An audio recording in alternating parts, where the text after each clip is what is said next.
I would say. Andy Dalton and the 7-0 Bengals face the 2-6 Browns tonight. Johnny Manziel will be under center. The last time he faced the Bengals, it wasn't pretty. His QBR was 1.1. He threw for 80 yards, 2 interceptions, and was sacked 3 times in a 30-0 loss. But that was his first career start. Tonight, it will be his 4th. We welcome in Ryan Clark. How are you, Ryan? I'm doing well. How are you guys? Welcome back. Good. Appreciate Good to see you, as always. All right, What's up, big boy? What's happening? What do you expect from Johnny tonight? I expect them to go with the Tennessee Titans, Johnny, the guy that threw 15 times, was 8 for 15. I expect them to try to find ways to protect him. I also expect him to produce some big plays. The happiest player on the field tonight will be Travis Benjamin, because it seems like when Johnny plays, he gets opportunities deep down the field because Johnny wants to go there. He wants to be explosive.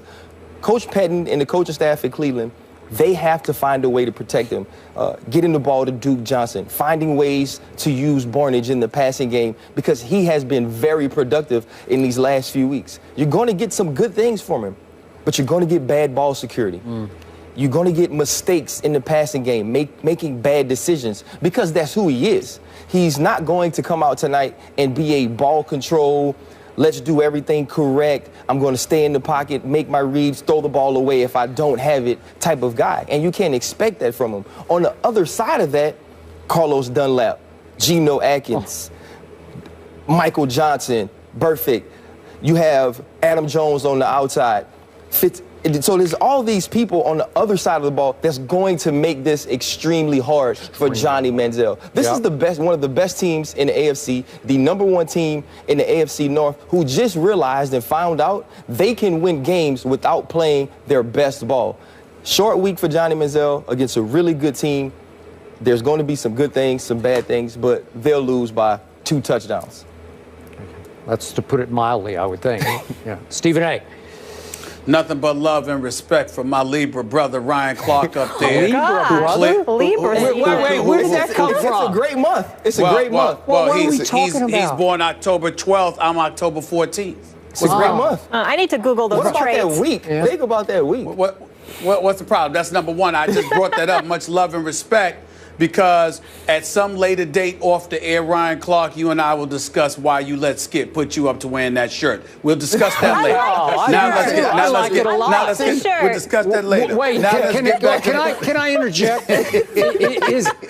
Because you're both Libras, is that why you repeat just about everything Ryan says on this show? Well, I wasn't aware that I did that, but if I do so, there is no shame, because the man happens to know a thing or two about football, certainly more than I know. So I tell people when I'm giving my speeches, I'm brilliant because I know I'm not. I just steal brilliance from other people. He's brilliant when it comes to the game of football. I'm listening to his expertise, and I get what he's saying. Let me piggyback off of that, however, Skip, in all seriousness, when we go to Cleveland and Cincinnati. We've been talking about Johnny Manziel and the absence of weapons. Skip, this team has a decent passing attack. They've got a top 10 passing attack. Their problem is in running the football, because they don't have anybody that's averaging more than 3 yards a carry. So when you talk about a Duke Johnson, you've got to get him the ball. You're talking about a Kelvin Benjamin, you've got to get him the ball. You're looking at some of these guys, the Gabriels of the world, Barnage of the world. You got to get these guys the football. They seem capable of doing so with the Johnny Manziel, but they're going up against a superior Cincinnati Bengals team on the road. If they could run the ball more effectively, I would have more faith that they could make this an interesting game. But Ryan, Skip, because I think they're going to have to air it out in order to really put some points on the board, I think to some degree that's going to play in the Cincinnati's hands. I think that you're going to see guys getting a hat on Johnny Manziel. I could see 1 or 2 fumbles coming tonight, Skip, and at least 1 interception. So I'm going to pick Cincinnati to win this game by about 14. I don't think that Johnny Manziel will be god-awful, but I do think that he will make some mistakes. I also believe it will be contributed to the fact that they don't have much of a running game. And the combination of that, along with his miniature status, once they put a hat on him, I think they're going to hurt him a little bit. They're going to wear him down, and there's going to be some turnovers that's going to be imminent, and that'll lead to Cleveland's demise. I'm sorry. This is going to be another nightmare for Johnny Manziel. This is wrong place, wrong time, wrong opponent, division rival. You can argue that the Browns will get up for this because it's somewhat of a rivalry, Ohio rivalry, obviously. But listen, the Browns in points scored are 25th in the league. In points allowed, they're 26th in the league. So I don't, Josh McCown's made some decent throws because he's a tough guy. He hangs in, he's smart, and yet they can't run the ball. They're 31st in rushing, so that will take no pressure off Johnny Manziel. I thought Brian Billick was interesting on Mike and Mike this morning because he said to me, as I watch it, it's so easy right now to defend Johnny because you just tell everybody, stay in your lanes, keep him in the pocket, and play zone against him because he's played so little that you know this way better than we do. But if you just mix and match a bunch of zones that are just so confusing on the fly, especially on the road against, as you said, a very talented and experienced defense, it's mind-boggling what he would see or not see because Gary Barnidge, who's had a nice year, but he's bounced around, and it's like, that's all you got is Gary Barnidge? Really? And I agree with Travis Benjamin. I mean, he can get behind people. I just don't think he'll get behind these people. I just don't think they'll allow it. And I don't think Johnny will have enough time. And we know that when Johnny gets outside the pocket, he can do as much damage as anybody in pro football when he gets outside. I don't think they will allow it. I think Marvin Lewis is too good at coaching that side of the ball. And in Cleveland's side of the ball, Joe Hayden, who's the best player in their defense to me, we had him on the show back at the NBA Finals, great young man.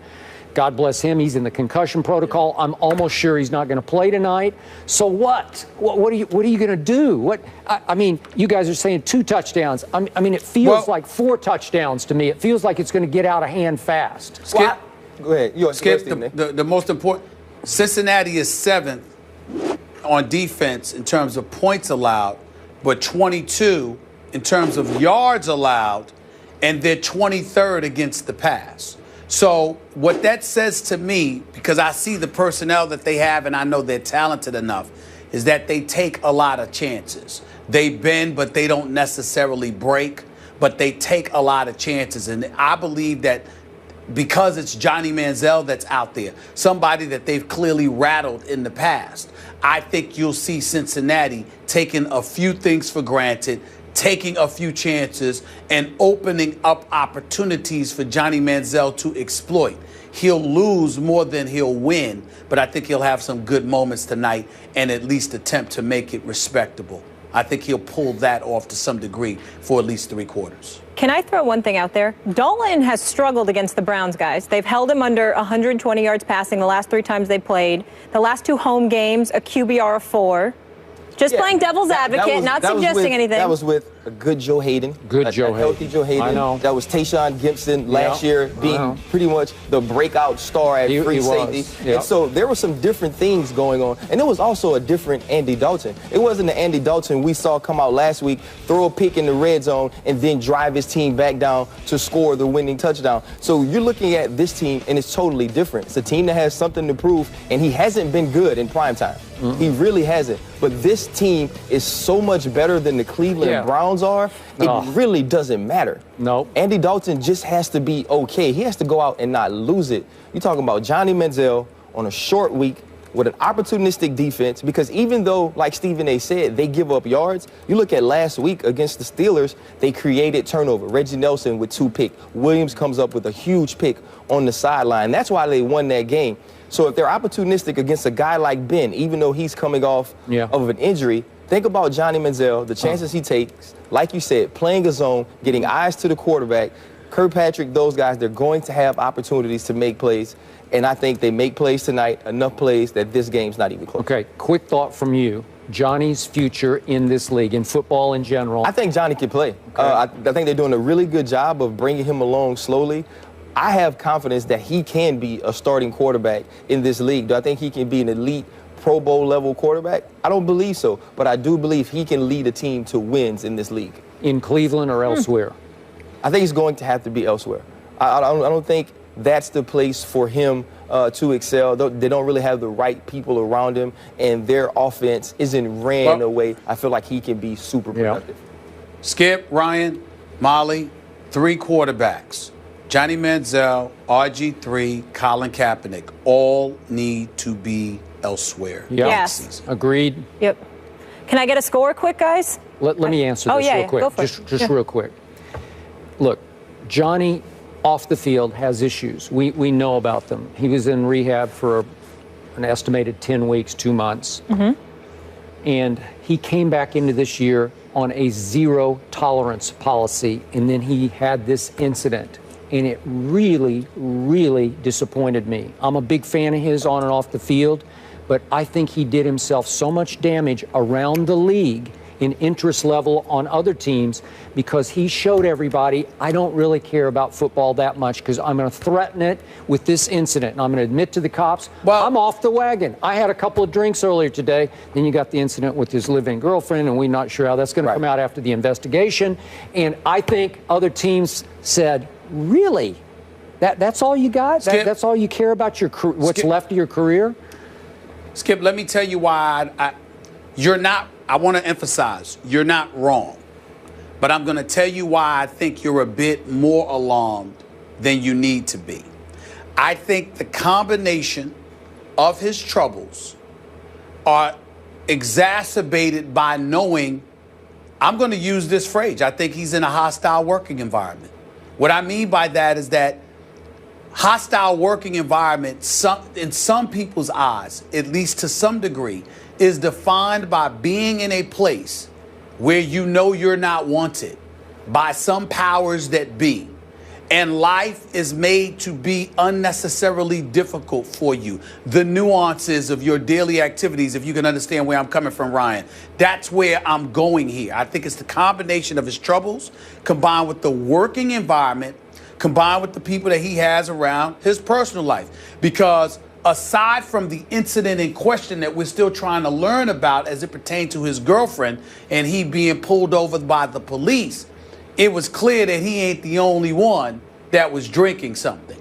So if you have somebody in an intimate capacity that's involved in your life, and the very, very thing that inhibits you and is a detriment and an Achilles to you is surrounded by you because of who you have in your life, then you got some changes to make. Correct. And so for me, it's about him needing a different location more so than anything else. And I think that different location ultimately assists everything, because if you're in a better working environment, you got a better attitude. When you have a better attitude, it's almost like having money. If you've got something and if you don't have anything, Skip, one of the problems we've got in our society, if you don't have anything, you don't have anything to lose. But when you have something to lose, and then you guard it better. And as a result, the company that you keep, the environment that you're around, the people that you allow to be in your inner circle, you are much, much more guarded.